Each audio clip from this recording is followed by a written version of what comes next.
Hello, everyone. This is criminal profiler Pat Brown. And tonight, or it's daytime in Australia, which is why I planned this, an East Coast time in the US for 7 in the evening, so that I think in Sydney, it's 10 a.m. So I wanted people in Australia to be able to come to the show if they were one of my patrons. So this is going to be a show on Mr. Cruel.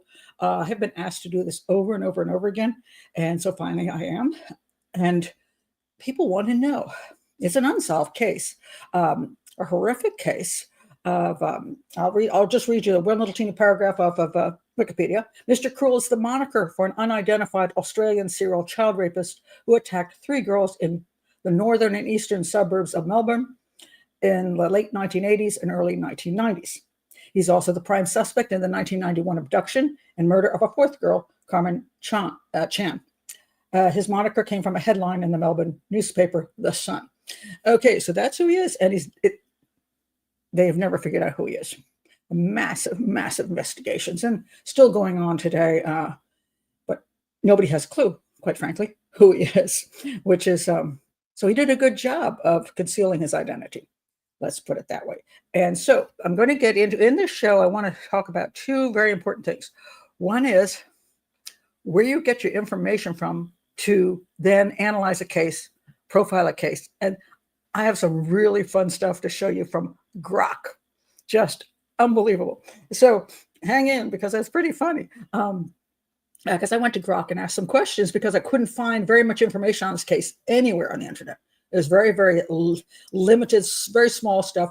And what you see on YouTube is mostly plagiarizing from one show to another. Just in other words, one show did something and another show did basically the same thing. Whether they took the information from the first show or they got from someplace else, I don't know, but it's very limited. The police files are not available. So from outside the investigation and just getting a tiny bit of the media stuff, I went to Grok because I'm like, hey, Grok, I can't come up with crap. So can you help me out? But I'm going to tell you the funny thing that happens with Grok as well. So where do you get your information from? What can you believe when you are not on the inside of an investigation? So that's number 1. And number 2, yes, I will do my best to analyze the case with what I have and come up with my profile of Mr. Cruel as to his behaviors, his motives, and possibly what kind of work he did and why he was able to access these victims. So that's where I'm going with this. All right. So before I start the show, I do want to welcome everybody who is in the chat room. I have to get to some of your comments before I even give my own analysis. I want to kind of see what your profiling is like, but because I'm curious what you've seen after you've learned a little bit before you even come to this show. But I want to mention this before I start. First of all, if you have never been to this channel before, I want to do a little bit of, I need to do something to keep this channel going. So if you'd like to be in the chat room with the wonderful people here, it's $5 a month. And there are 8 live shows that you can come to, 2 every week, a case show like this, and a hangout during the week. And it does support this educational channel. And I push the word educational because everything I do, I want it to be educational. And because I do things to be educational, let me put it this way. The YouTube algorithm doesn't love me. So I'm not one of those big channels that gets a lot of attention because of my flashy, my thumbnails or the things, the gossip I have or whatever. I don't do any of that. So I've accepted that I'm a smaller channel because I'm educational. But what does really help me, along with joining Patreon and being part of the support I get and being part of our group, do subscribe to the channel. A lot of people think I don't need to subscribe. You don't. And subscribing doesn't make me money. But what subscribing does do is alert you if you hit the bell when my new videos show up. So you actually know they're there and you can watch them and learn something, because the YouTube algorithm is not going to just throw those into your, it's not just going to show up on your homepage and, oh, look, Pat Brown puts up. No, the person with 1 million subscribers will get that on the homepage. You'll never see my stuff. They don't recommend me very often unless you subscribe and hit the bell. And even then it's a little wonky. So anyway, please do that. The one other thing I want to mention, which I try to avoid is this show may be demonetized.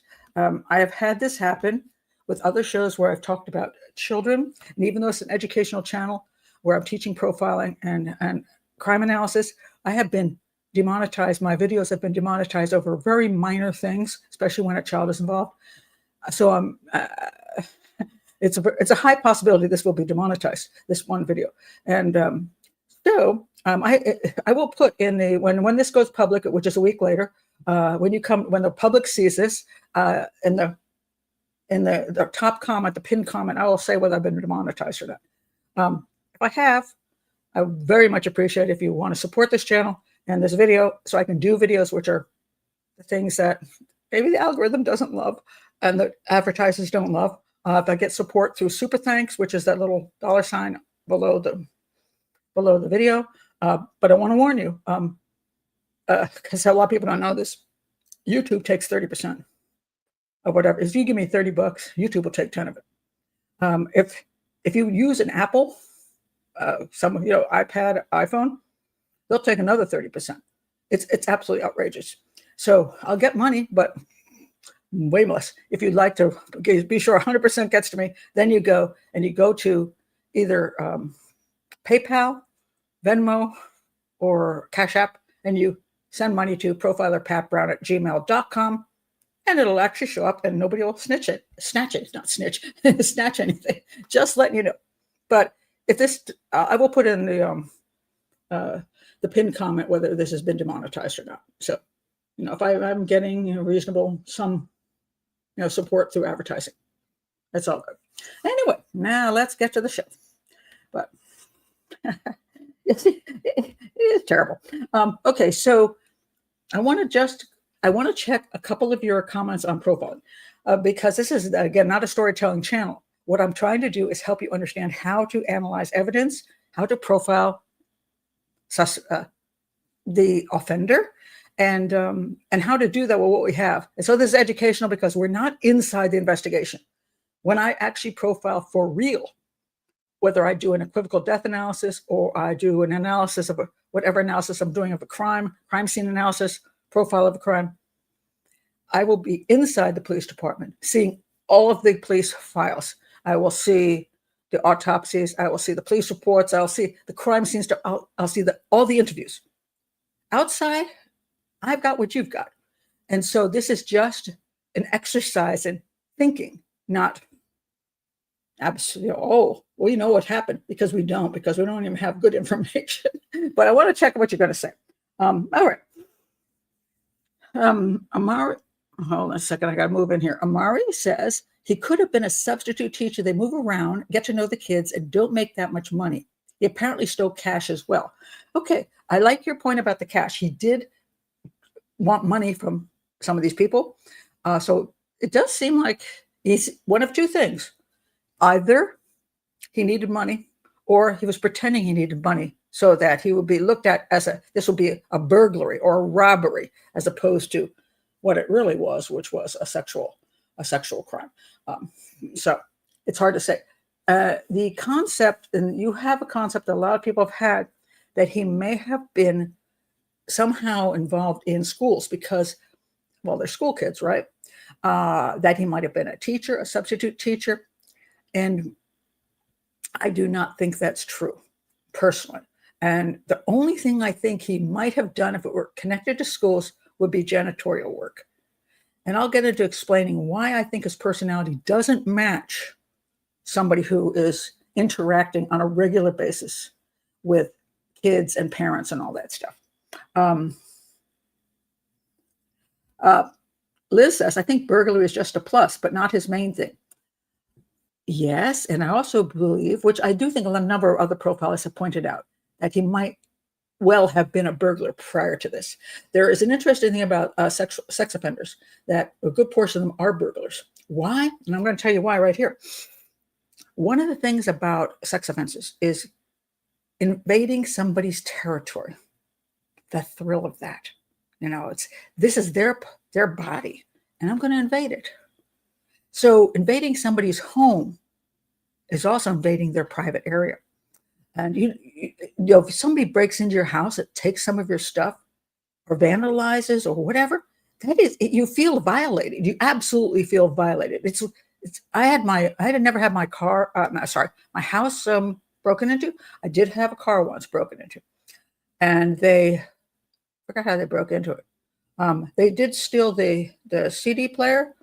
How did they get in the car? I can't remember if they broke the window or not. It's been a long, long time, like 20 years. But I remember feeling violated and very angry because that was mine, and you thought you could come in and take it. So burglars getting into somebody's house and taking things is a great joy to them. It's like, it's mine now.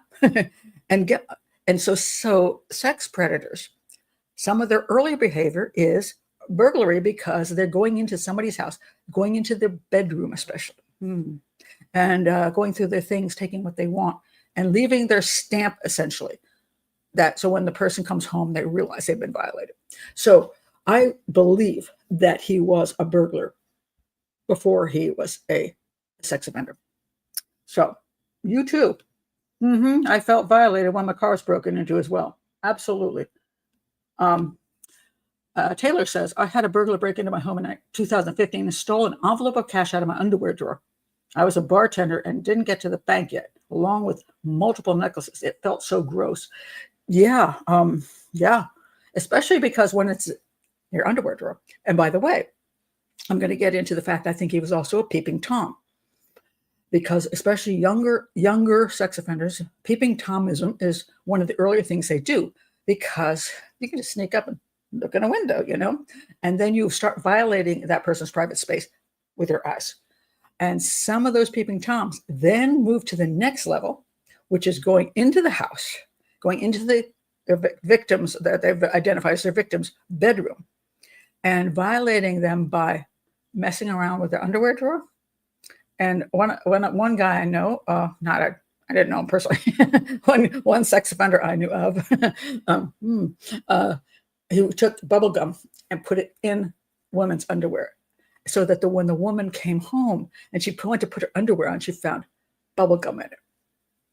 And he's sitting back there like this going, she's so grossed out now. Yeah.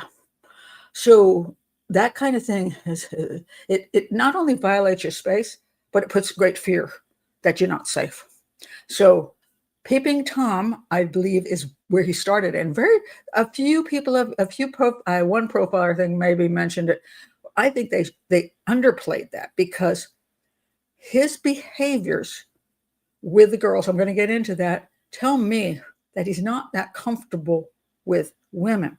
So I believe he started with peeping Tomism, because that allows you to have your fantasies, have your relationship with your victims without actually having to connect with them, contact them. So I believe it started there. And because he was pretty darn good at breaking into houses and getting stuff out of the houses, burglarizing them and asking for money, I think he probably went into people's houses and burglarized them. And then moved on to his greatest desire, which was then accessing the young girls. So, yeah, I want to see what else you have said. Let me back up here. And hi, Anna. I tried to apply logic and think, does he stay in the home because it's easy and convenient for him? He did stay in some homes for a reasonable period of time, especially the first one. I'm going to get through the four major crimes that he's associated with, because there are other crimes prior that he might have been involved in, probably was, after the last girl who was actually killed. The other three were not killed. Were there other crimes he did? And I can't really get into that because there's no proof that he committed more crimes. So we don't know whether after the crime that where the girl was killed, whether he stopped because he got panicked and thought, I've gone too far, I'm going to get caught, or whether he was incarcerated, or whether he died, or whether he became incapacitated, or whether he just left Melbourne and went someplace else, and nobody's ever connected the crimes from someplace else to Melbourne. And so that would be that would be a lot of work. And it says he violates all that is sacred to the family home. Every family member is violated. That is a great statement. Okay. Yes, indeed he did. Because when he broke in, he tied up parents and other and siblings and said horrible things to them, and then either assaulted their daughter while they were in their home, which is the earlier one, or took their or kidnapped the child, ate food in their home. Yes, he did. He did not have, let's say, no respect for the family. But, clearly he's a psychopath. So I mean, that's one of the problems with all these cases. You're like, why would he do that? Because he's a psychopath. But I think there's, I have to be very careful not to say, oh, he's Ed Gein, he hated his mother, that kind of thing. I don't know anything about it. I'm never going to speculate about his family history. I will speculate that I do believe that he was solitary. I don't believe he was married. And I have reasons for believing that because of his behaviors and because of the way he carried out the crimes. I do not believe he was in a relationship. I believe he had trouble with relationships. Not just because he's a psychopath that commits sex crimes, because, hey, some of them, the Long Island serial killer alleged, had a wife and children, and, I waited till they were out of town, and then he had a good time. So there are those who are married and still carry on horrific crimes, and they have sex with their wives, they produce children, and doesn't mean that they're not sex offenders. But I think in this case, he did not have anybody. That's where I'm going to explain all of that in the profile. I have to explain all the crimes. So let's see. Any more comments before I go on? Okay, I'm going to go on. Now, so there were, first I want to tell you where you can just get a basic overview, shall we say, of the case, where I got a sort of an overview, but I found it kind of made me amused. So you can go over, and there was this one, Hunting Mr. Cruel. This is fairly recent, which is why I put it up here. 60 Minutes Australia, and I have some issues with 60 Minutes Australia. I think I tried to sue them. But anyway, Hunting Mr. Cruel, Where is Australia's Worst Serial Killer? And this is their series under investigation. And it's not groundbreaking, let me put it that way. Although they claim it is groundbreaking, absolutely groundbreaking. And they say it's groundbreaking because they're going to use GIS, a geographic information system mapping software, which allows users to analyze, visualize, and present geographically referenced information. So they're like, we're putting all this stuff in, and we're coming up with all this stuff. No, I could have come up with this stuff with a map, a paper map, and a magic marker. So, no, there's nothing brilliant that was being done there. It was nicely presented on the screen, because that's, TV is a lot about presentation. And so can you see it and think, oh, okay, sure you can. So then they have a few experts on the show, and they put all this crap on a table, which none of them are looking at. It's just a table full of crap. This is called the B-roll. I don't know how many times I've been told when I was doing TV. Still do. I just did a recent documentary, by the way. I'm not going to tell you what it was about or who it was for, because I have to keep my mouth shut until it comes out. But they a lot of times do B-rolls, and which I hate. The B-roll will be you're walking in, or you're sitting at your computer, or you're looking amazed at a picture. It's just bullshit. But it gives atmosphere. So anyway, they got all this paper, all this crap all over the desk that none of them are looking at. So that's pretty funny. But anyway, they have some different people speaking, and one of the main ones they have speaking is Mike King. He's a geographic profiler and serial crime investigator. And I will say, if you're watching the show, the basic things he says about some of the behaviors and some of the geographic stuff, I'm okay with. So I think he did a good job on that. I have some issues with him, only because he thinks that Madeleine McCann was abducted, and Jean Benet Ramsey was murdered by a stranger. And He's never explained why he believes those things, except he shows up on shows and says he goes along with the program. And a lot of people do. I'll just let you know that it can be a career killer to say that you don't believe those things. And they don't invite you back on the shows, and you can just destroy yourself. And but a few people have been brave to say this is what they see from the evidence, which is what I've always said from the evidence, that there was no abductor in the Adam McCann case, and that there's no evidence of a stranger entering the house in the John Benet Ramsey case. It is a career killer. So sometimes people go along with the program because they don't want to destroy their career. And what's always interesting when they do that is they never look at the evidence. They never try. They don't even explain why they believe it's an abduction, because it's a hard thing to explain in Madeleine McCann case. Explain that for me, please. Explain all the other issues. But if you don't do that, if you don't bother to explain, and you just answer some basic questions about, serial killers and child predators, you can get away with not actually focusing on the evidence. Same thing with Jean Benet Ramsey. So I have some issues with him on that, but it is what it is. And he does have a channel called Profiling Evil, which he does do a little bit on the Mr. Cruel case. And so always get other people's opinions. It's worthwhile, especially, only my opinion, if they're professionals. I may not agree with those professionals, but I like people to, if they're going to analyze the case, at least be professional. And I want them to explain how they come to their conclusions. Those are the two things that are important to me. Because otherwise, how can we learn why?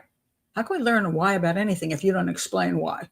If you just say, well, the guy was, the guy is 50 years old and lived with his mother. Did you get that from the crime scene? Or are you just making that up? So there's some interesting things with this case, which I'm thinking maybe they just made up. So, all right. So I'm going to just check your comment here. A bunch of them comments are coming in. He was a slow guy, as you would say. That is true.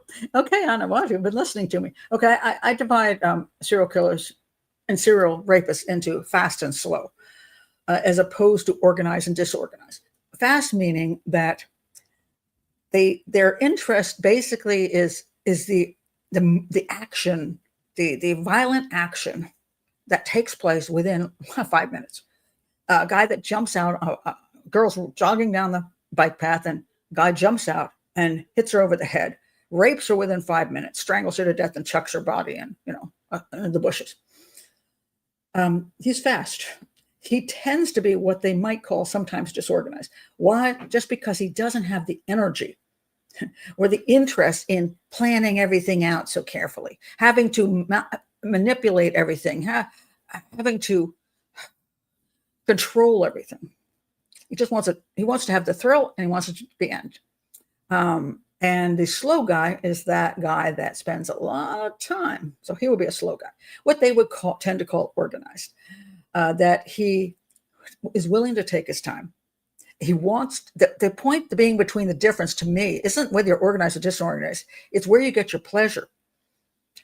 And a guy who does things quickly thinks this guy's a sick son of a bitch, because he's like taking a girl back to his place and doing things to her for hours. And he's like, oh, that's creepy. And this guy's like, man, you off that girl in 5 minutes?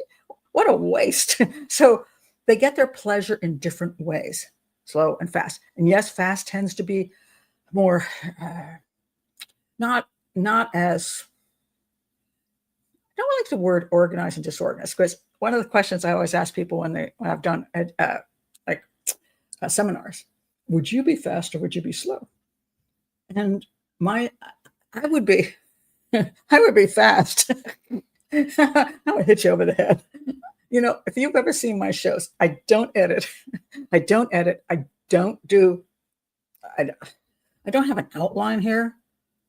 I wing it. I do. It's like, so I would be that fast guy. I don't have the patience for that nonsense.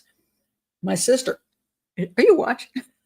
She would be slow because she writes lists. She organizes. She's very particular about everything. She would torture you. I always hope she doesn't watch my videos, but she does watch some of my videos. And you know who you are. So this guy was a slow guy, and he was very organized, and he orchestrated everything very carefully because he liked having control. He liked the thrill of the control and to be able to carefully get what he wanted out of the crime. So when you take a look at people's lives, it gets tricky because the fast people, the fast sex offenders, usually have lives that are less successful. That's why I don't have 1 million subscribers. I'm a fast guy. but because fast people don't tend to be as patient and as organized. So the more patient, organized people tend to have more stable lives, tend to. So we see somebody like, trying to think now, it's off the top of my head. So someone, well, we do, take the Long Island serial killer, Rex. He did have a stable life. He was an architect. He did take women back to his house and do things to them, and then dump them carefully. And then you have others. Ted Bundy. A lot of people think Ted Bundy was, quote, organized because he was a law student. I didn't see that at all. I was more like a fast guy. He was like, yeah, he did a little bit of luring, but once he lured him, he was like, yeah, he was pretty much fast. And I think anybody who knew him knew he was kind of not that patient. So patience has a lot to do with it. And so then the question would be, what kind of lifestyle would he have? But we have to be careful because just because you have one sort of lifestyle doesn't necessarily mean, in other words, if he is slow in his methodologies, or what the FBI would want to call organized, does that mean he has a wife and children and a good career? Not necessarily. On the show, he said he was almost kind or gentle to the victims and how he handled them. But I think violence can be quiet and psychological, and this comment was incorrect. I'm going to get into why I think he was quiet and gentle, because I think I have a very different take on this guy than a lot of people do. Pat says, Amy, if he's slow and took the child to his home, is that why you think he lived without a partner? A lot of his behaviors to me says he doesn't have a partner. And I really am going to get into that when I talk about his sexual methodology with his victims, which is quite unusual. So that's why I really want to get into it. Okay, let me move ahead so you can understand what the different crimes were. All right. Now we have the first one. Let's see if I can get this straight here. Okay, so the first one was, hold on a second. Okay. The first one is 22nd of August, 1987. We do not know this girl's name. For some reason, this was the one that they didn't speak about, give the name of. On August 22nd, 1987, there was an attack in Lower Plenty. The assailant forced both parents onto their stomachs, tied their hands and feet, and locked them in a wardrobe. And by the way, I'm in the U.S. I'm American. Wardrobe for us is a piece of furniture which has two doors that open up, and then you hang things in them. Most of us this day and age do not have what are called wardrobes. Now, I once owned a 250-year-old house built in the 1700s. I had to buy some wardrobes. Why? Because there were no such thing as closets in the house. So only the bedroom. Somebody had added closets into the master bed, what they call the master bedroom. So there were actually two closets in there, small ones, but two closets. And all the other rooms had no closets, or what you would call in Australia, maybe a wardrobe. So you would have to go buy a piece of furniture. But they're not really good things to stuff people into. So I was like, what does wardrobe mean in Australia? And apparently it can mean that piece of furniture, or it can mean a closet. So if I'm wrong, put it in the comments, because I've been wrong before about cultural stuff. So he put them in the wardrobe, which I'm assuming is closet, before sexually assaulting their 11-year-old daughter.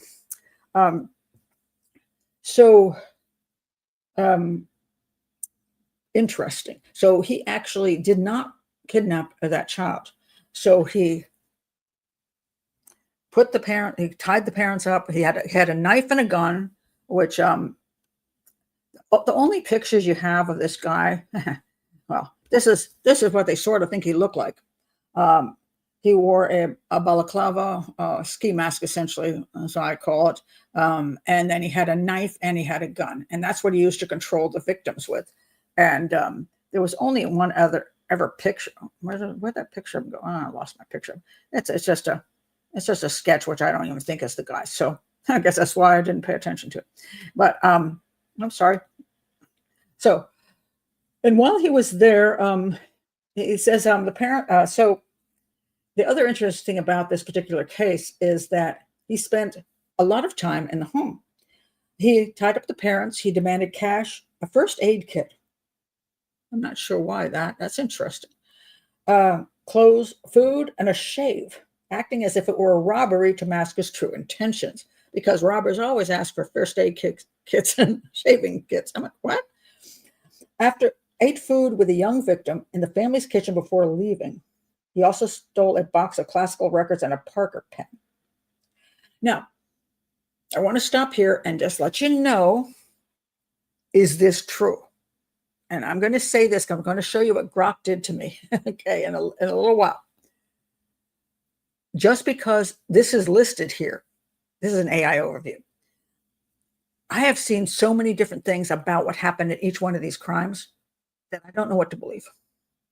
In the 60 Minutes thing, they said victims in one of the they were tied up with the wire stuff around their wrist. Other places I see it was just some kind of cloth, like clothesline or some kind of just a rope type thing. Which one is it? I don't know. And so when we read stuff, it's hard to know sometimes the exact accuracy of anything we're reading if we do not have the police reports, because the media is not always reliable. YouTubers are definitely not reliable. And somebody writes a book and they're not reliable. So the problem is, unless the actual police reports are being accessed and properly shown, because I want to see it. I don't want to hear your version of that police report. I want to see that stupid police report. So I know that's what's true. So I don't actually know how much of this is true. So keep that in mind. So essentially, though, the first one, we do not know the girl's name. That seems to be true. That he entered the house, tied up the parents, and he did stay there apparently for at least a period of time, an hour or two, and supposedly did eat some food and maybe other stuff I don't know about.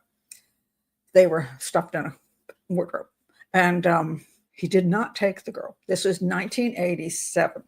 So that went by, and it's like, okay, that's what happened there. Then we go on to the next crime, and this is where things get a little bit more interesting and more unique, shall we say. The next one is 27th of December, 1988. Oh, and because you mentioned the thing about the possibility of a connection to schools, some people think that because, check this out, August 22nd, 27th of December, 3rd of July, the 13th of April. That kind of messes it up. I think that kind of messes it up. Some people think it's because he was a teacher or somebody working with the schools, and therefore he was not available during the school days or the school. And so, in other words, this will be a holiday, and the summer's a holiday. But April, I don't know. Somebody tell me if April 13th is a holiday, and for some reason out there in Australia. Spring break? I don't know. But that's a theory some people have. But anyway, let's go back to the second one, which now we have a name of a girl. And the name of the girl, let me show you the picture here. Let's see. Okay, let me put her behind me. This girl. Okay, so this girl, what happened here? All right. Her name is Sharon. I don't trust this guy. This is one of the people I don't trust, because that's a Herald Sun, but do I trust the Herald Sun? Not necessarily. Her name is Sharon Wills. Okay. This happened. Okay, let's look at the timing. We have 22nd of August, 1987. This is 1988. So over a year over a year later. And sometimes the thing about serial predators is that they don't necessarily attack on the full moon, anything like that. They have ups and downs in their lives, and when things go down, they attack again. They also want, sometimes when they commit a crime, and there's a lot of flurry, they don't want to do it again. Some of them will do it all the time, but some of them have a lot of downtime. So this is supposed to be the second one. Sharon Wills, she was 10 years old when this occurred. The other girl was 11, I believe. So he's under, the oldest girl is going to be 13. So is he a pedophile or is he a febophile? Now, a lot of people don't know the term of febophile. A febophile is somebody who likes teen girls. They've already probably started their periods. They have little boobies. They're women, but just small women and have smooth skin and are fun teens. That's an ephebophile. I will say this, but just so I can mess everything up. Epstein was an ephebophile, not a pedophile. And all the stuff that he had little children, no, he was an ephebophile. He liked teen girls, and so that doesn't make him a good guy. Just saying, that's his thing. This guy, 13, but then lower, 10, 11, and the 13-year-old, some of them were kind of small. So, I think he was a pedophile. He wasn't looking for a teen girl that was already mature enough to be in many countries, well, not many countries, some countries in the world and in history, marriage material. I think he did like the childlike. This is very important. I think he wanted the childlike, still a girl, close to being a teen, but not quite yet. So that would put him into the pedophile category, not tiny 3 or 4-year-olds, but so he's on a borderline thing. So anyway, she was 10. And what happened was, in this particular case, Mr. Cruel wearing a blue ski mask. Well, I've never heard the blue ski mask thing. I've heard black ski mask. So, so I don't know if it's true. And blue overalls. I never heard that either. Broke into the Wills Ringwood home at 5:45 a.m. on December 27th, 1988. Now, one of the things that is interesting is that his crimes were always after dark, some in the late evening and some in the very early morning before dawn. This could be because it's a better time to break into houses. People are asleep. People don't see you. So that, you got to be careful of when you put meanings to things. It could be because it's a good time for that. Or it could be because that's when he's available. He works during the day. He's got that time available at night. The other possibility is that he is a night worker, but he has not gone to work yet, or he's coming off of work, or it's his day off, but he's still in, if you work at night, say you're on the 10 to 6 shift and you're always on a 10 to 6 shift, you sleep during the day and you're not on your day off, you're 10 to 6, you got to have something to do. So, kidnap some girls. I mean, that might work. Burglarize. Okay. I'm awake all night long. So, I can't go to sleep anyway. So keep that in mind, because that could have something to do with what kind of job he actually had. So he went in at 5:45. He went to the bedroom of John and Julie Wills, put a gun to the temple of sleeping Mr. Wills. So he forced the couple to lie down on the bed and tied them with copper wire. Again, I don't know if the copper wire thing is true. And took $35. Mr. Cruel then went into the bedroom shared by Sharon and her 3 sisters. He lifted Sharon, blindfolded her, gagged her, stuffed a small ball in her mouth, taped her shut. It took them about 15 minutes to struggle free, but when they rushed into their daughter's bedroom, she was gone. So this was a girl who was abducted, and she was taken away to a location. And so she was kept for, let me get how many hours she was kept for.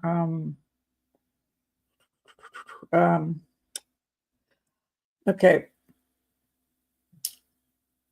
so the first girl was 11. The second girl, this one was 10. She was released 18 hours later on the grounds of Bayswater High School. So he took her to what they keep calling a safe house. I don't know what it means in Australia, but a safe house to me is is a place where the cartel in Mexico has that nobody knows they have, so that when the police are after them or other cartels are after them, they have these different safe houses, which are highly guarded and you can go to be safe. I don't consider a place that he's at a safe house. I mean, I think it's kind of ludicrous terminology unless I don't understand it. I think it's just a place where he felt it was able to take his victim back to and not be seen bringing the victim there. I do believe it was a single family home. That's pretty much established. Why? Because taking a little girl, and trying to carry her up the stairs in a third floor apartment, at a garden apartment, it's a little difficult. Carrying onto the elevator, into a high rise is kind of like risky, especially if you have a security guard at the front, So having your own place makes sense. So I do believe it's true. That's a single family home. That's pretty much established. And therefore he could take the girl, put her in his vehicle, drive her to that location, and then keep her there for how many hours? 18 hours, essentially. Enjoy his time with her, and then take her to this location and dump her out. Making made sure that she would never see him. That was one of the important things for him, that she could not see him, therefore she could not identify him. Now, the one thing she did seem to say, if I've got which person is which, is that she heard airplanes, and this becomes an important part for identifying the location of this home that he might have had. Planes coming in and landing. And I'll get to that in a bit. So now let's go to the third crime. That happened in 1990. Okay, so now we're 2 years later, a year and a half later. In Canterbury, he broke into a family home at 11:30 p.m., armed with a knife and a gun, wearing a balaclava. He tied and gagged 13-year-old Nicola Linus, and I'm not sure I'm pronouncing the name right, but that's what everybody seems to say it is. So this is Sharon, and this is Nicola. Placed tape over her eyes, disabled the phones. He cut the phone wire, so when and people don't have cell phones back then, and searched for money, and then drove her to another house. And when they say another house, I get to a house. I don't know that it's a different house than what she was in. Okay, so maybe the same house for both of them, or not. And molested her for 50 hours before releasing her at a power substation in the suburb of Kew, or Kew. Okay, so I'm pronouncing that wrong as well. So she was able to describe those same planes. Okay, she was amazing. She actually was a heck of a great witness. So she was there long enough to hear these planes coming in, landing. And also described the house and the car. The car she described as an older vehicle. And by the way, her parents, I think they were the ones that were leaving for the UK the next day, and they had a rental car, and he apparently stole I don't know why the parents didn't have the car, so I'm a little confused on that. Supposedly he stole the rental car and drove it to his car and then changed cars. And she said his car was like this. Okay. I don't know much about cars, so that's a car. And inside the house, she said that the bathroom, she had a separate bathtub and then a glass shower with a sliding door and a pedestal sink. I thought this was just interesting because I did try to investigate that, and it came up, as far as I've done my research, which again is not research I do for writing a book. It's for a show. That between the 1950s and 1970s, this was a common type of thing that was in the houses. Some of it was a separate bath and separate shower, which I've never seen like that. And in the US, we usually have a bathtub will have like a sliding glass door or some curtains, and the shower will just be a shower head, or we'll have just the shower. Or if we have both, at least these days, the reason we have both is because it's a huge bathroom for a massive master bedroom, and the shower is huge for two people, and the bathtub has a jacuzzi in it. And therefore, that's two real different purposes. But most of the time, like in my old house, that they put the bathrooms in probably in the 1940s or something, they added 2 bathrooms, real small bathrooms on the outside of the house. Downstairs was just a shower, upstairs with a bathtub with a curtain, I think, or I think a curtain. And now I just have a large shower because I see no point in taking a bath. I mean, I just don't really like it. So, and I don't want to climb in and out of that stupid bathtub and get all sit in the bathtub. You're never comfortable. Things always stabbing you in the back. It gets too cold too quickly. I'm not one of those people who wants to put candles in there and some music. No. So anyway, I'm not one of those people. So, but a lot of people love a hot bath and sitting in there. Women love that. So especially if it's a jacuzzi one. But this thing to me looks like an older house, which is what I want to point out, and not a fancy house, a basic house. And so I believe he probably was in a fairly modest house, a couple bedrooms, an old bathroom. I don't know. I don't live in Australia in the area of Melbourne, but I'm going to say just not a fancy big house. And nobody was there when she was there. So either his wife and kiddies were out of town, like Rex Herman, or he just lived there alone.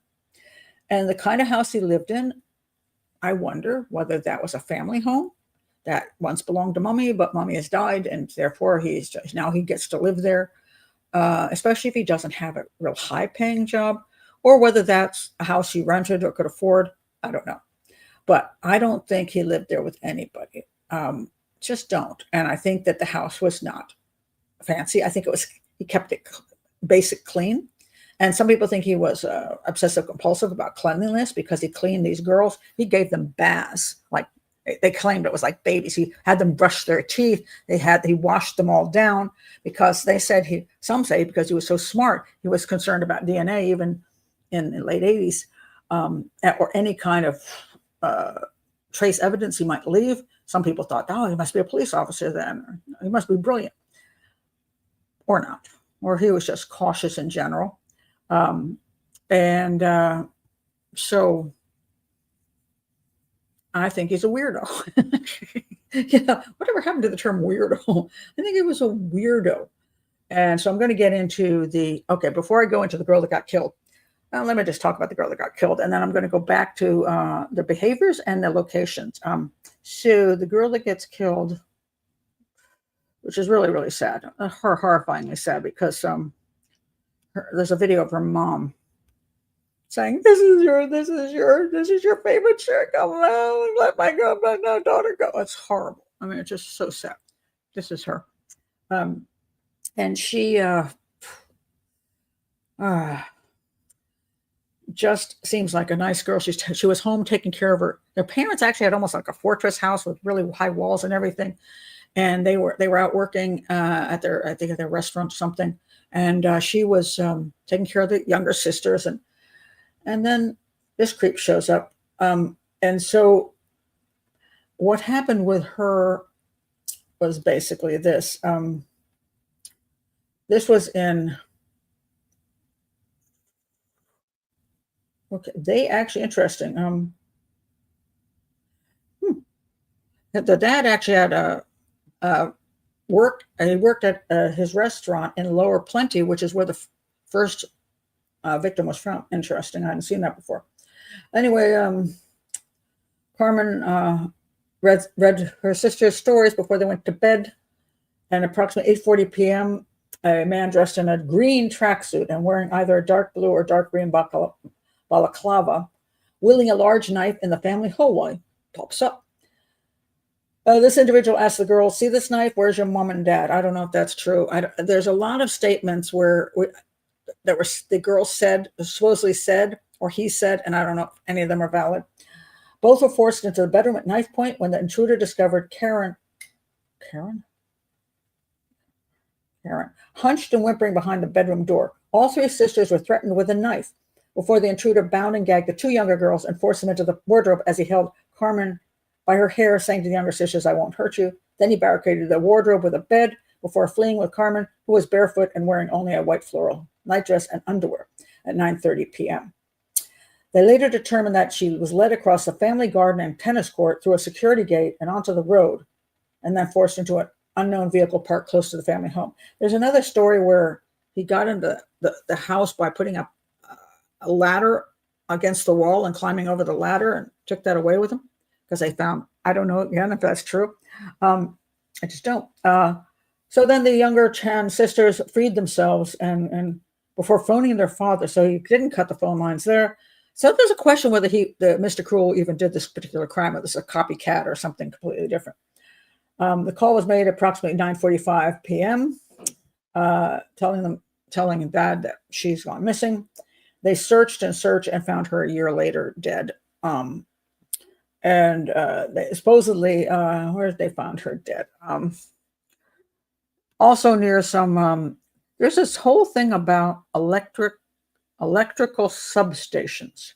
So she was found apparently near electrical substations a year later. And see those there, you see all that stuff there. And that becomes a theory in a lot of people's minds as to whether the guy has something to do with work with the electrical substations.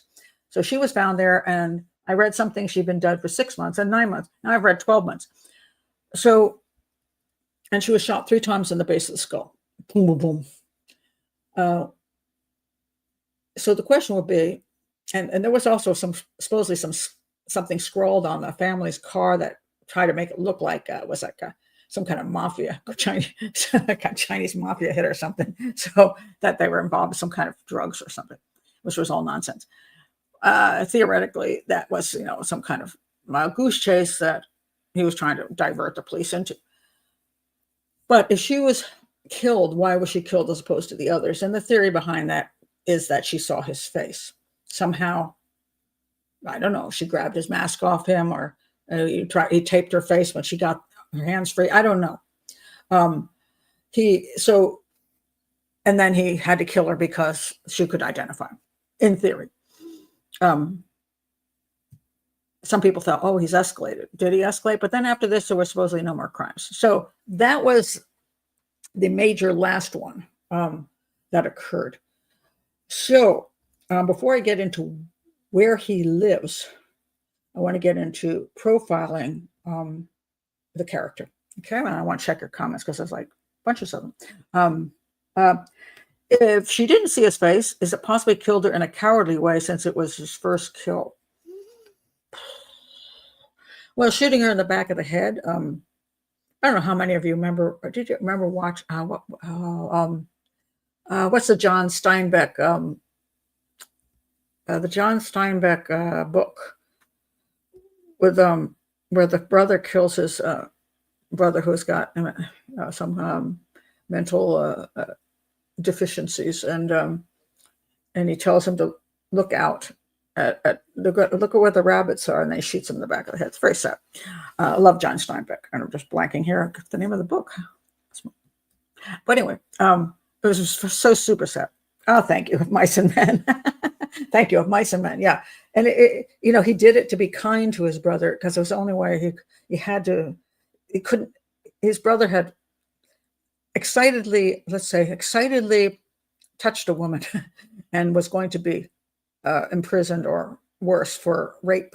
And so he knew his brother didn't understand what he had done. So he basically took his brother out in the kindest way he could by shooting him in the back of the head while he was looking at rabbits. Look at those rabbits out there, because he always wanted to have rabbits. I think I'm telling this correctly, but brilliant book. Did he do so? So why would he do this? Is it so? Some people say he was angry. Was he, or what you're pointing out? Maybe she saw his face and he just said, "Well, now I have to do her in," and he turned her around and he didn't want her to see what was happening and shot her in the back of the head and made sure she was dead. Possibly. Yeah, hard to say. Amari says, why would he let the third girl see so much? Well, nobody said he allowed her to. He could have screwed up. I mean, the problem we have with any kind of a serial killer or police officer, anybody, is that this is how it works. It's this trajectory. It goes like this. The first crimes are so you don't know what you're doing. A new police officer does know what he's doing. And that's the dangerous part where you make stupid mistakes and you get caught or you get shot. Then you get good at what you do. You understand how to do things. You get calmer, and you have this whole bunch of time when things go well. Then later on, you get careless because you become arrogant, you become comfortable, just tired. And so you start just getting careless. Police officers often get shot down in later parts of their career. You're like, well, how the heck did he screw up when he's on the force for 18 years? Well, it's because he got sloppy. The same thing for serial killers. So could he have screwed up? Sure. I mean, not everything goes perfectly, and different personalities. She could have fought more. She could have been clever. Who knows? Well, we're never going to know because she's dead. And he's not going to tell us because we can't find him. And if we did find him, we wouldn't know if that was true. Could be part of a fantasy. Sure. I mean, anything could be part of a fantasy. But we got to be careful about certain fantasies because that's this concept where it's escalating. So now he wants to kill. We've never seen any evidence he wanted to kill before. So I personally think this is unlikely to be part of a fantasy, but more likely she became somebody who's going to be problematic. Could it have been his parents' house and they're dead? Yes, very much, very likely. He kept them for a while. It sounds like a day off. Like a day off thing. It could be. Okay. So now, hold on one second. I want to go to the theories, and give me 1 second while I drink a lot of water and take some Excedrin because this is such bright stuff. My eyes just went through surgery, and I'm getting flickering aura, which is pre-migraine thing, and it's starting to block out the letters. So just give me 1 second. I'll be right back.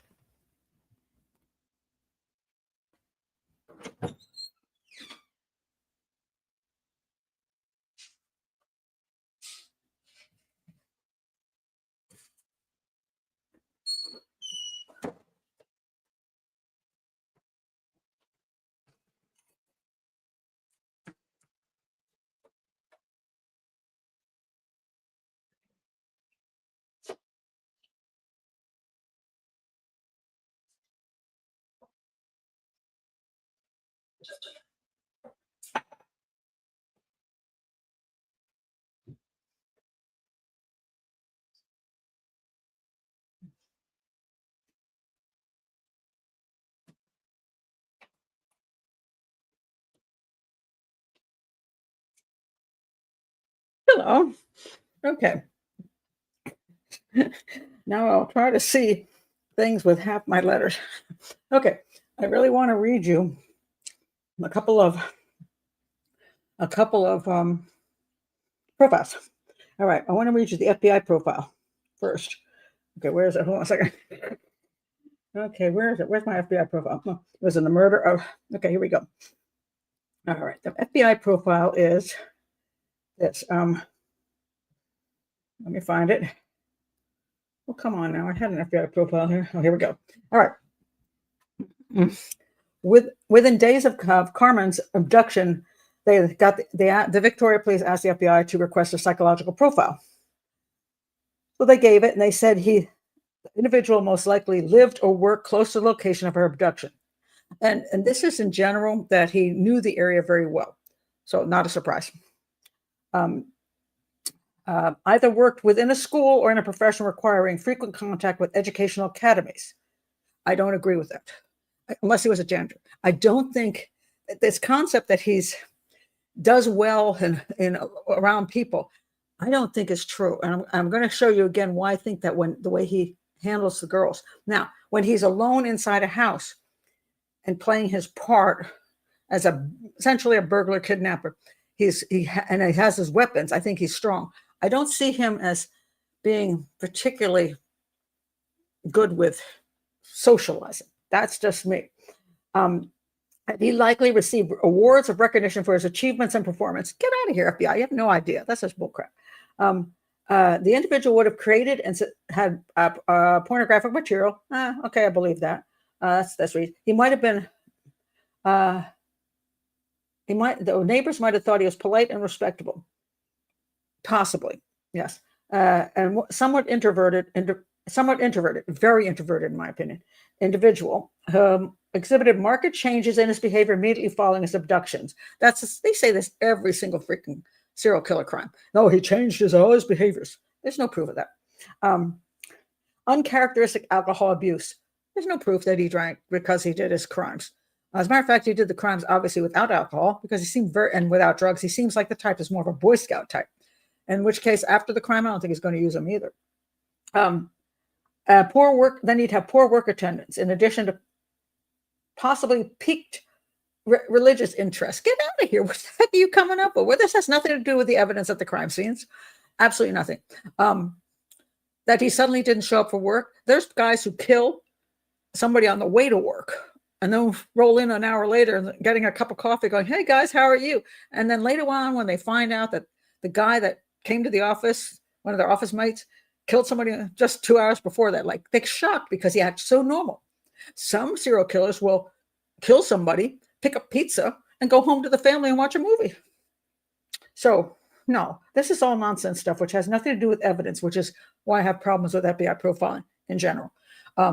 Just because some of them acted that way doesn't mean this guy acted that way. So don't develop a profile based on percentages or things in the past. Just you have to focus exactly on the evidence.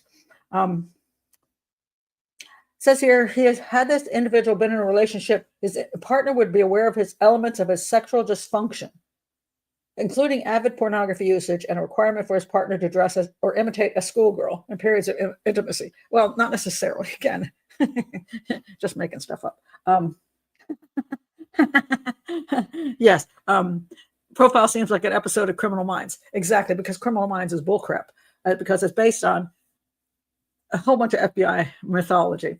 Absolutely. Oral migraines are awful. I hope you feel better soon. Well, right now I can only see half of the page because I have it's like a tail of a kite. You got these little tail pieces with all sparkle in different colors, and then they block out half of what you're reading.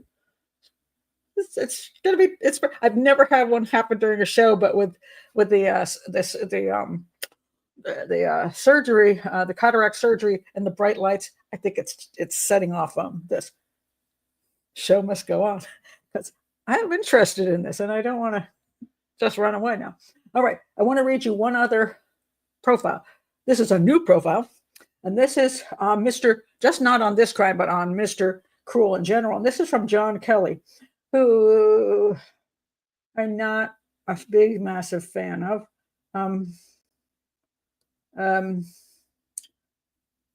Where's John Kelly? Okay. Oh, John, where are you? Oh, Kelly. Okay.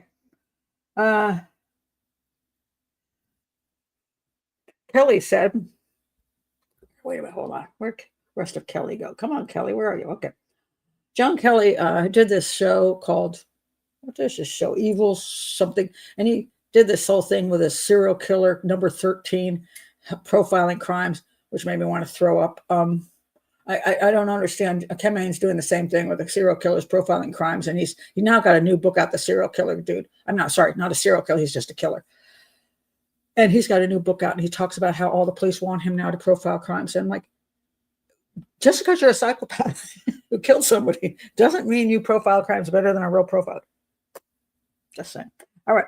So I wanted to read what John Kelly had to say, and then I'll give you my profile. Okay. John Kelly. I have to do one eye now. Former American homicide investigator. Blah, blah, blah, blah, blah. Okay. Kelly says Mr. Cruel was a burglar. Okay. I'm okay with that. Who escalated to abducting girls. Being a burglar doesn't make you become a serial predator. It's one of those things, when they say, you could say all I can't even say that, where they say all murder or all serial killers are psychopaths, but not all psychopaths are serial killers, right? So all burglars don't become sexual psychopaths. That's two different things. However, some sexual psychopaths begin with burglary and moving backwards, peeping Tomism and burglary, because that's part of getting into somebody's territory. But burglars don't necessarily just, oh, I'm a burglar, but hey, I suddenly feel like raping women. No, so that's nonsense. It is an addiction. It's not an addiction. It's everything in our life people want to call an addiction, whether it's food, whether it's drugs, whether it's alcohol, whether it's buying shit, whether it's sex. Everything's an addiction. No, it's just stuff you like. You want to do it more than once because you like it. Okay, it's a hobby. You build up a tolerance and have to up the game to get the thrill. That's sometimes true. You can get bored with. That's why people want stronger and stronger drugs. That is why they want more and more interesting sexual escapades compared to not missionary style. And now I'll put handcuffs on you. Yeah, they can move on to more and more of that stuff. In the first case, he tied the parents up, but did not remove his victim from the family home. In the second, he abducted the victim and kept her for 18 hours, third time for 50 hours. He's a serial thief who stole children from their families and then returned them. And then he says, John Kelly's a recovering cocaine addict who became a substance abuse counselor. He says serial killers are often addicted to crimes. Okay, whatever. Anyway, so blah, blah, blah, blah, blah. Blah, blah, blah, blah, blah. One theory on Mr. Cruel was that he was someone with police or criminal justice experience because of his obsession with cleaning the crime scene. That is often overstated.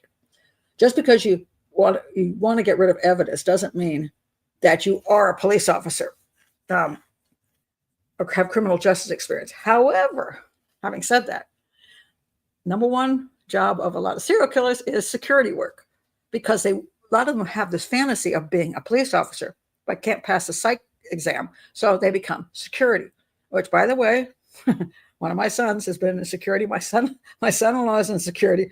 They're not psychopaths and they're not serial killers, but they know some people who they've worked with. They're like, don't date that dude. So because you get a uniform a lot of times, so sometimes you get a weapon, and so you get to be a pseudo police officer, and that gives them that thrill of power and control. So that is, in my opinion, one of the top choices of careers for serial killers. The other one is handyman because can't keep work and you can go to people's houses and knock them off. So it's another one. So, and some of them do go and study criminal justice, like, let's see, like Idaho, for example. Yeah. Okay. So yes, they may have some background in that. And my suspect, my profile of Mr. Cruel does lean toward something in that category, but not police officer. All right. He bathed two of his victims to avoid physical identification, wiped sinks and bench tops to remove fingerprints. Before releasing another victim, he scrubbed the bathroom and laid a sheet on the lino-covered floor. Lino-covered floor to avoid leaving footprints. In one case, he took a second set of clothes from the girl's home to dress her before she was freed. In another, he dumped a girl clad only in garbage bags so they couldn't test her original clothes. He was very careful. The stalk profile, and this is his organization, says he will be extremely neat and clean, maybe obsessive over cleanliness and hygiene. Maybe obsessive compulsive. Maybe. Keller says offender would have a high IQ. Get out of here. This whole high IQ crap. Most serial killers are average IQ. Whether they're fast or whether they're slow, organized or disorganized, they're usually just people with normal IQs. Began by burgling. He would have an high IQ. Began by burgling empty houses. Where do you get that from, Kelly? Where would you have any clue that he burgled empty houses? This is garbage. This is where I get bugged when you give a profile and you don't explain why you're coming up with this nonsense. And probably not have a substance abuse problem. Okay, because he didn't appear to be under any kind of influence during the crimes, and because he was so cautious that it helps not to be like drunk at the time, So maybe that's true. But explain it, John Kelly. That is why I think he was not under the influence. Was terrified of being caught. Well, yeah, okay. He did not want to be caught. He wanted to. Most serial killers want to keep doing what they do, and serial rapists, being caught kind of screws up the program. And it was a real chameleon. What does that mean? A real chameleon. I've heard this thing where, oh my gosh, he couldn't have operated in those neighborhoods without being able to blend in, a real chameleon. half the neighborhoods, people come and go in neighborhoods all the time. You don't know who the hell they are. You don't pay any attention. Certainly, police say he planned each crime in advance. Yes, he did. Knew the houses he was going to enter. That is very true. And knew young girls would be home. That is very true. This guy did a hell of a surveillance job. He had to know, because first of all, how would you know that house has the girl you want, that you could handle that? You have to do a lot of surveillance. So I agree with that. And that's why I think he's a peeping Tom burglar type that spends a lot of time in surveillance to find the girl he wants and then know who's there, whose cars are there. I think he did a lot of that.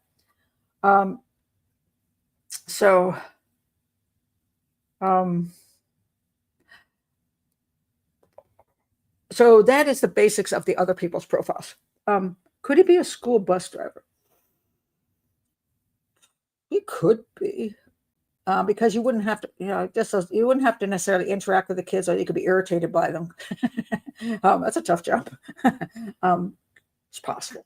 Well, his favorite color is probably green. He's probably sprinkles on his ice cream cone. Well, if you're an FBI profiler, you could say that. Okay, what is my profile of him? Okay, let's go to look at this other thing that they talk about as to where. I'm going to show you the grok thing. The grok thing is so funny.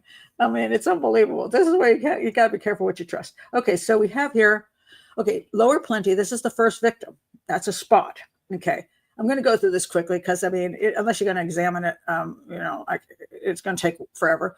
Okay, victim 1 is up there. Victim 2 is there. Okay, then we have, okay, victim 2, this is where she's dumped at Baywater High School. So she's grabbed there in Ringwood and she's dumped over at Baywater High School. And you'll notice there that green thing is an electrical substation that is somewhat near the Baywater High School. So keep in mind the green things. Now, we have victim 3 taken from that location. So you'll see they're all in generally within 10 or 15 minutes, but of each other, 20 minutes of each other, sort of in a circle pattern there. So the guy's in the area, but that's where she's taken from. And then we have, okay, now this becomes interesting. Here's victim 1, going back to upper plenty, right? Upper plenty, lower plenty. Sorry, not upper plenty, lower plenty, lower plenty. There's where she is, and she did not talk about any airplanes going over her, but that Tullamarine Airport, this is where the planes would come in from east to west. And the other victims said that when they were taken, the victim 2 and victim 3, the 2 girls that were kidnapped and not killed, said that they could hear planes landing. And so the belief is that he lived somewhere on that lower line. He lived somewhere on that lower line, a little bit or a little south of that lower line. And on the map, what is this? Lower plenty is over there. Then I have, you can, I don't know how well you can see this. The airport is up there. And then there's Strathmore Heights, which is an area which I thought he might live in, the Strathmore Heights area, or someplace around there. That's my belief. Okay, now let's go further. All right, so now we have victim 1, victim 2, victim 3. Now you see there's these there's electrical substations in those areas. And here's a picture of 1, 2, and 3, more electrical substations, okay? And then even more electrical substations. Okay, let me go up here. I have a lot of electricity going through my head right now. It's terrible. Anyway, behind one of the houses was this electrical substation. You can see by those things sticking out of the ground there in the red. And behind one of the houses there, you get the tower thing there. And then that's a school. The school was where 2 of the girls went to that school. So all sort of in that kind of area. And then let's do some more substation stuff. So, okay, those green things are substations near the victims, either where they were kidnapped from or where they were dumped. And then we have, there's the picture of the airport again. So the guy living to the northwest of victim 1 somewhere, and then going over to those areas where all the substations are. And again, the little girls found near more substations. Okay, so who is this guy? All right, so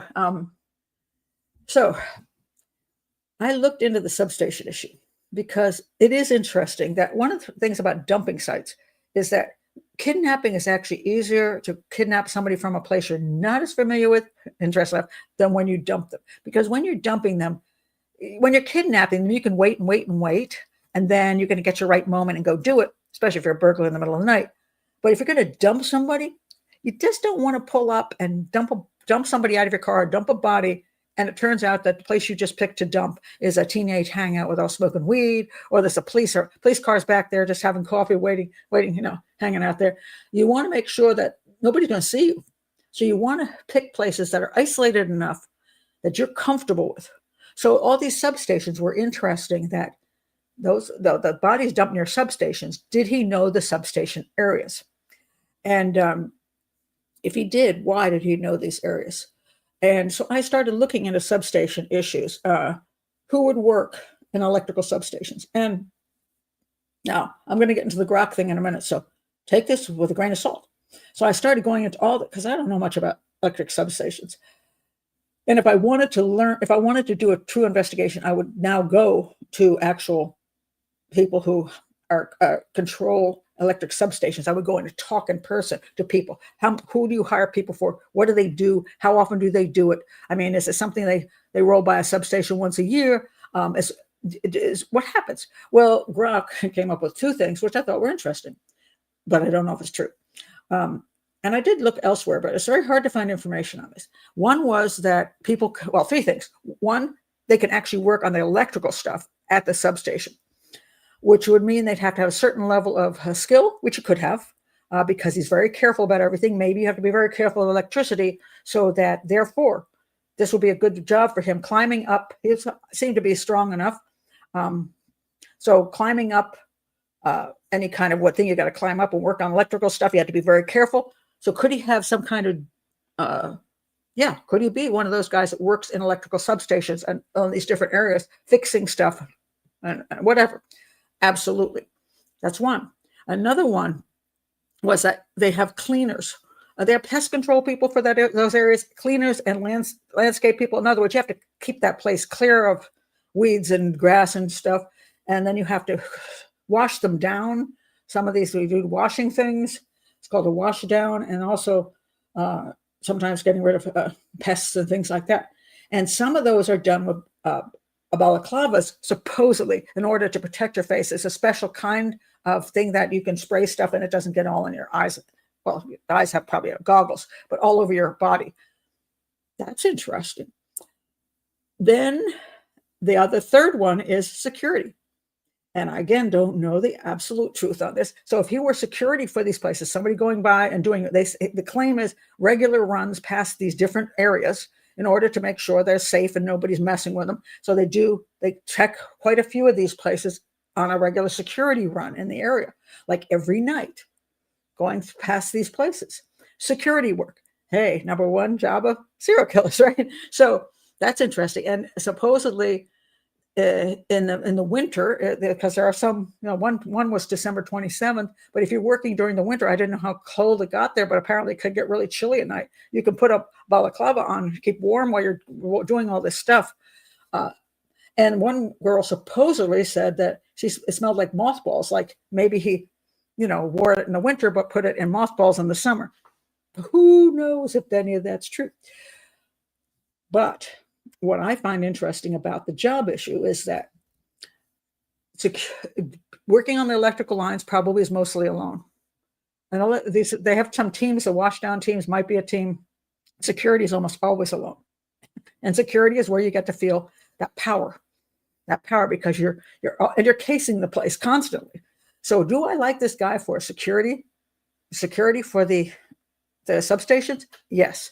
I would, if I were looking into the case, I would be looking at all the guys who worked as security for the substations. That'd be my number one.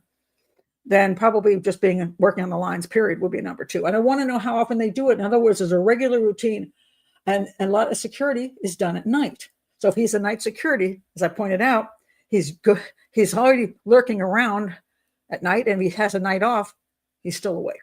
So I would say that's what I'd be looking into. Doesn't mean I'm right, but if you just have to have avenues of investigation. So that would be my number one. I personally just, outside of janitor, I honestly don't see him interacting on a regular basis in the school system as a teacher or even a substitute teacher, just somebody who's always with kids. I don't see that. I see him as a voyeur, and not somebody who's actually interacting very well. I think it's a little weird on that. There was another claim, by the way, by Grok, that and I don't know where this was, that the word bozo was once used, and apparently, supposedly that this is a common thing said on a radio. It's like, hey, what bozo's over there? For security. Again, don't know if it's all bullcrap or not, but interesting, but maybe bullcrap. But I just don't see him as a high level position where he's interacting with parents. And I just don't see that. I just in his weird behaviors, his burglary type things, his peeping Tomism, I think of him as an isolated guy who has a power control issue where security would be much more sensible for him than working with a whole bunch of people. He could pretend to work on them, even if he's security only, so he doesn't look suspect. He could pretend, but a lot of people think he pretended to do this, pretended to do that. Yeah, but what's his real job? He could have been contracted to fix these, so self-employed. I don't think they do self-employment on that kind of thing, at least not that I know of. I believe those are all hired positions, but I could be wrong. He could get a bird's eye view if you're working on power lines. He could. Yeah, possible. So, so this is, I say, if you're profiling, all I can do is talk about kind of his behaviors. Now, let me talk about his behaviors as to where he lived, and why I think he lived alone, and why I think that he is doesn't do well with people. All right, when he kidnapped these girls, as long as he was in the power position where he's got the gun and the knife and he's doing his burglary thing, and then he has this moment of, I can control everybody. Then he takes the girl home with him. Now, a lot of guys who are the slow type are also very sadistic. They want to do all kinds of horrible things to the poor victim. Every kind of sex act possible, some very sadistic sex acts. That's why they keep them. They want to keep doing things to them that are just horrifying. He didn't do any of those things. He did. One girl supposedly put this neck brace on, like a fabricated neck brace to hold her in place, and they kept their eyes covered. They said they felt immobile, which would make sense.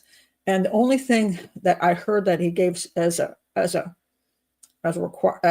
command, which again I don't know is true, is open your legs.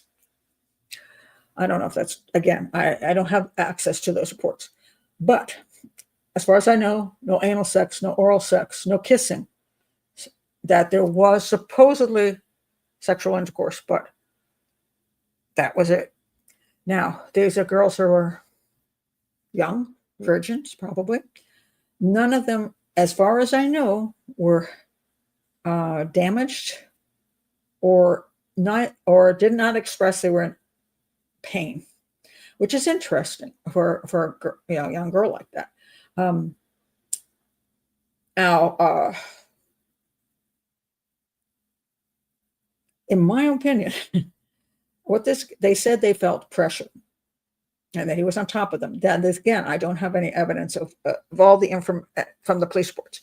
But if this is true, what he was enacting was very basic missionary style position where he just did what he did.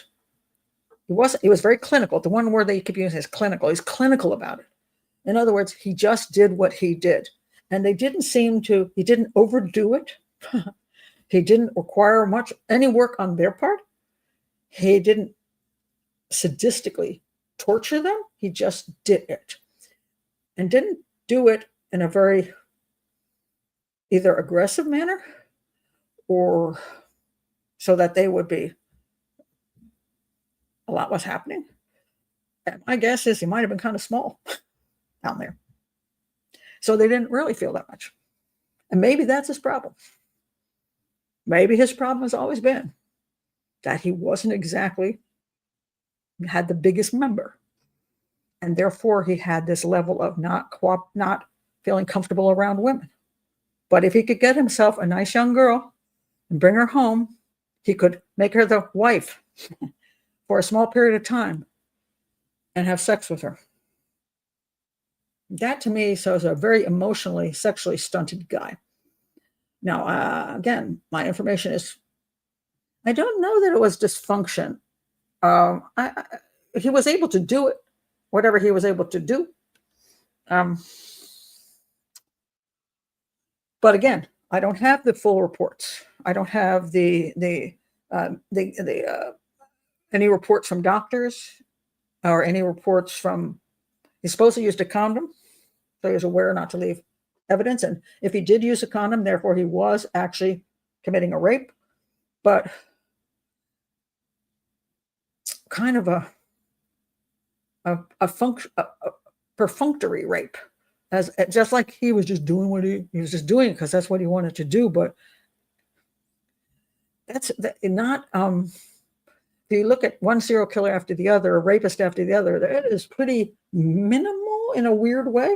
So he wanted to. He was polite to the girls. He didn't physically hurt them until he shot the last girl. If he did that one because maybe she saw his face, but he did tie them up. He kept them so that they could not fight him. But then he just performed this very clinical sex act, which they said was some pressure and they was there. But for a girl who's only 10 and 11 years old, that's their explanation of it. It sounds to me like he didn't have a lot to offer. Almost like he was experimenting. Good point. Like he'd never done it before. Yes. And he was trying this thing out. He was finally getting, a girl he could do it with. Yeah. Yeah. Very good point. Very good point. Maybe he didn't dump the fourth girl. Maybe she ran and he caught up with her and he freaked out. I don't think so. He buried her. So I think she saw his face. That's the only thing I can come up with, that he saw her face. So, she saw his face. So he realized he would go down if he didn't get rid of her. And so he did a Lenny on him. So, nice man. But that the whole description of the house, very neat, it just seems to be very socially inept, just alone. And so I just personally do not believe he had a family, kids, wife, girlfriend.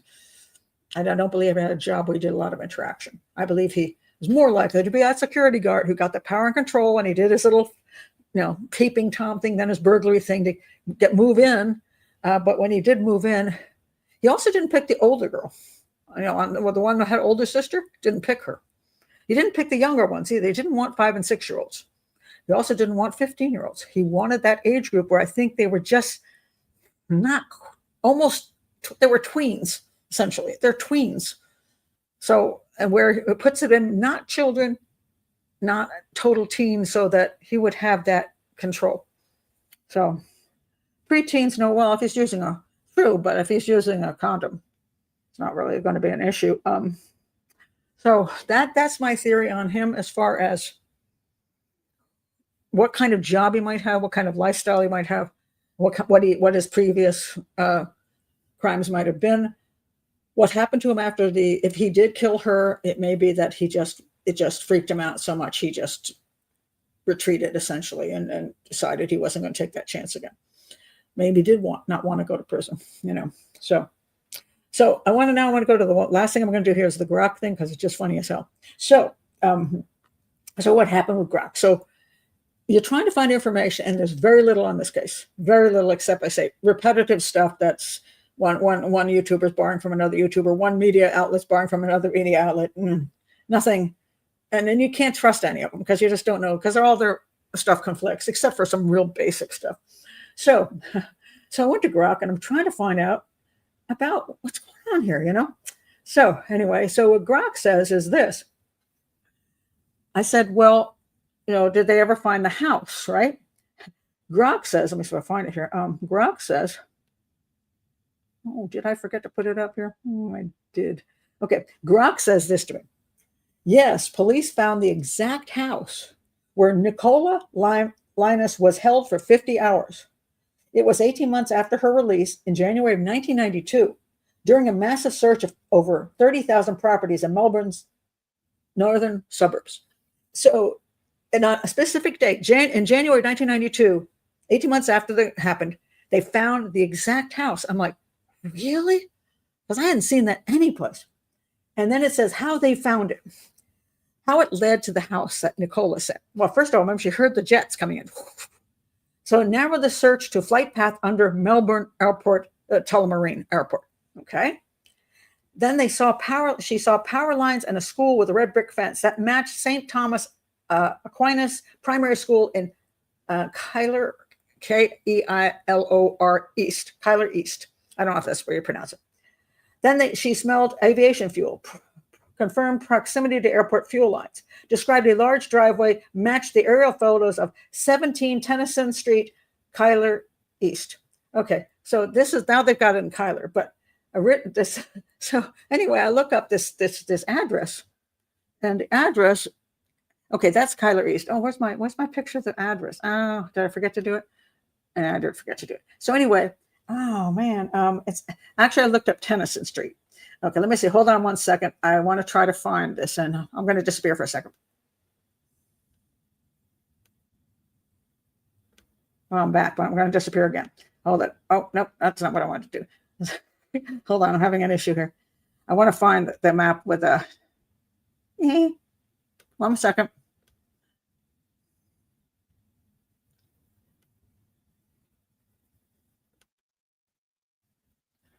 No, is this it?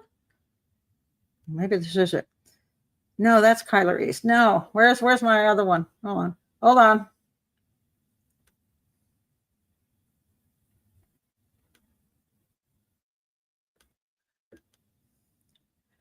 Oh, here we go. This should be it. Okay, so I found that Tennyson Street, but it wasn't Keilor East or Keilor, whatever you pronounce it. It's way 40 miles south of the airport. And I'm like, oh, come on now. She couldn't have heard the plane's landing if she's 40 miles south. That's ridiculous. So I objected to Grok. And I said, Grok, hey, I'm like, okay. Also, by the way, they said they had knocked on 17 Tennyson Street, and the current tenant let them in at this Tennyson Street. And Nicola said they had a bedroom with a built-in wardrobe. They found the ensuite bathroom was there. The neck brace that was used to restrain him was found left in the wardrobe. I mean, they had the actual the restraint, and they had red carpet fibers there that matched Nicola's clothing.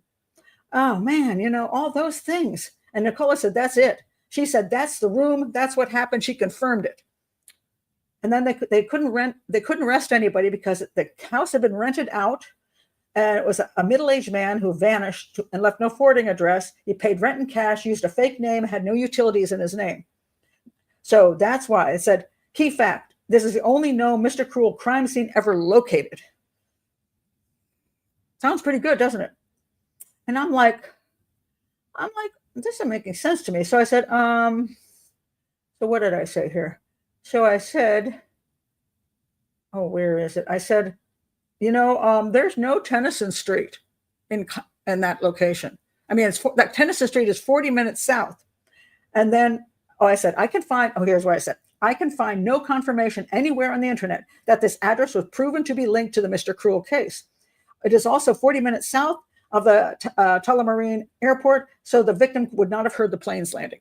So Grok says to me, you're right to be cautious. Much of the Mr. Cruel case details are drawn from police statements, books, and documentaries rather than exhaustive public records. And the exact address of the holding house has been somewhat redacted or speculated upon in online discussions. However, there's confirmation in multiple reliable sources that the police identified and searched a specific house in Keilor East, Keilor East. So now they're saying there was something in Keilor East, but not at that address. That address doesn't exist in Keilor East. And Keilor East is is there, the bottom there, and Strathmore Heights was another place I thought could be the location of the house. But you see, both of those, I can go with Kayla East because it's south of the, it's south. I personally like Strathmore Heights better because I think you would see the planes landing better or hear the planes landing better. But okay, so then it says police didn't public. So I said, what? I don't believe this stuff. So Grok says police didn't publicly release the full address at the time to avoid contaminating tips. And there's a whole bunch of crap here. So it goes on like this, and the privacy laws, and then and they got mad at me. Said your 40-minute estimate seems off. No, it wasn't off because there's no way that address is the same address. The address is 40 minutes south, and it's not in Kyler East. So, at any rate, then eventually it said, you're absolutely correct. There is no 17 Tennyson Street in Kyler East. I appreciate you pointing this out. Looks like I made an error in my early response.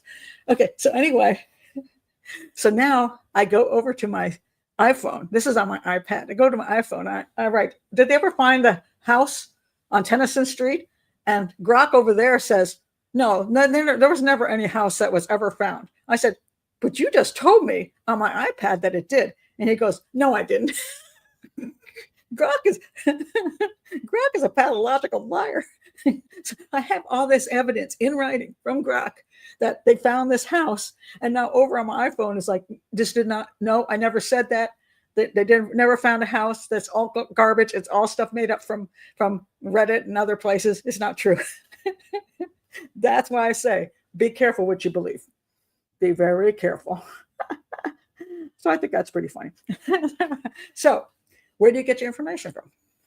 I don't know. And that's it. There's no absolute on any of this stuff. So again, this is an educational channel. That's why I always call it an educational channel, because that helps us understand that what we're doing is learning, and we cannot solve a case here because we don't know. Now, are any of my ideas good? Would any of the police working on the case or families think that from what I know from outside the investigation is useful? Would they like me to come to Australia, to Melbourne, and I'll roll in and I'll look through all the police reports and everything? Would that be? I'd do that. I'd seriously do that. This is what they mean when they say AI sends people into psychosis. Yeah, it's like there's some things that AI can do very well in the sense of stuff that is more. It depends on what kind of reliable sources that AI can access. But if AI can access anything, now AI has to be able to determine supposedly what is reputable and what isn't. But AI doesn't do such a good job at that. And what's really funny is that over here on iPad, AI has like, hey Pat, AI is like my boyfriend. Over here, they're like, this one's like, I don't even know you. You're not really a profile. I don't really care. You don't, it's cold as ice over here on my iPhone. So it is pretty funny, but it's frustrating because I could not come up with particularly good sources for this case at all. Regardless, they just weren't good. So, but those are my thoughts on what kind of serial predator he was, what I would be looking for in a suspect, what kind of job I would look for if I was looking for a guy in the area that was doing these kind of things, what kind of house he lived in, who he lived with or didn't live with. That would be if I were working with the police. If the information I had was any good, I would put that in my analysis.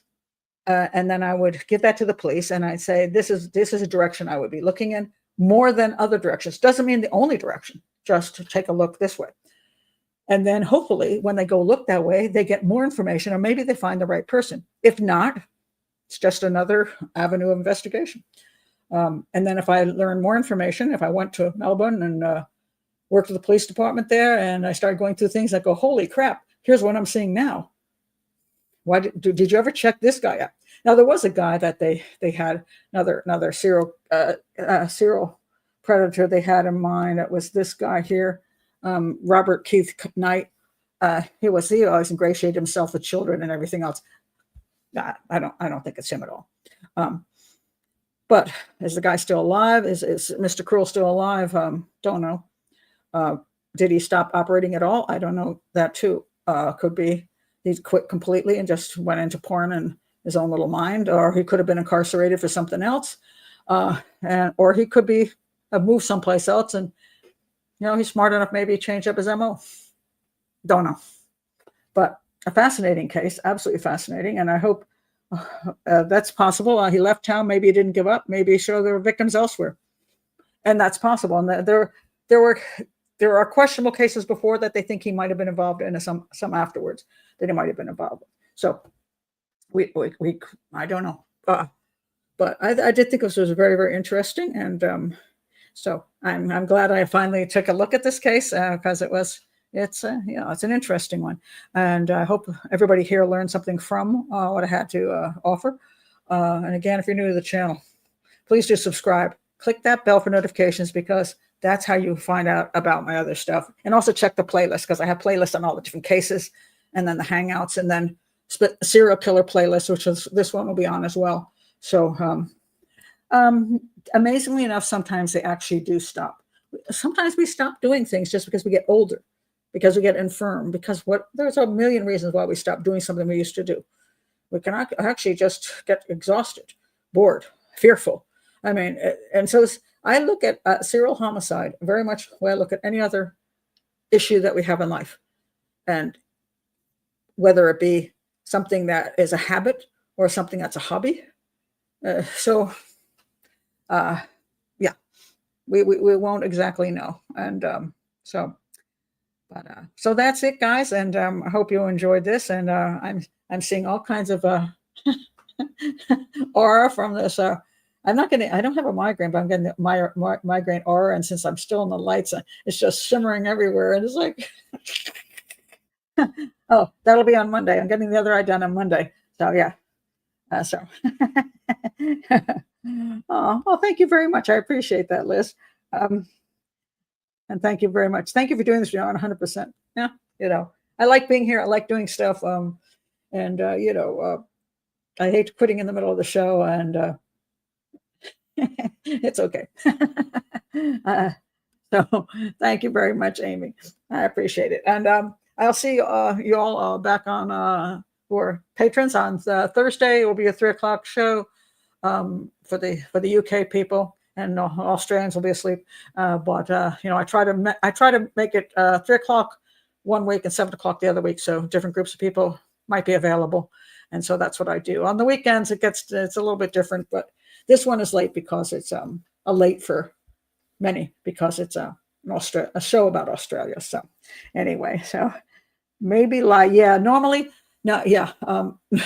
Normally what I do, and if I have this, is that I take Excedrin, I drink a whole bunch of water, a little sugar and salt, and then I lay down in that room, and then I make it dark, and in 30 minutes, I just watch this thing shimmer away, and then they start getting bigger and bigger and going away, and then I'm fine. This has lasted, feels like it's lasted longer, because I think I'm still under all the lights. I'm under very bright lights right now with the... Well, I don't even think my this eye. Wait a minute, this eye is supposed to be in bright lights. So, yeah, okay, but it's okay. It's okay. I've survived. So anyway, I will see you guys next time, and thank you for being here. And again, if you're new, do like and subscribe, and join Patreon. And if you like to support the channel, again through super thanks, or straight through profilerpapbrown@gmail.com. at PayPal or Venmo or Cash App, because I just don't know whether YouTube's going to appreciate this video and allow me to have it monetized with advertising. I just don't know, but I'll let you know. I'll put it in the pin thing. So so in case in case they leave it alone, I just that'll be good. So anyway, thank you for being here, everybody, and I'll see you next time. Bye.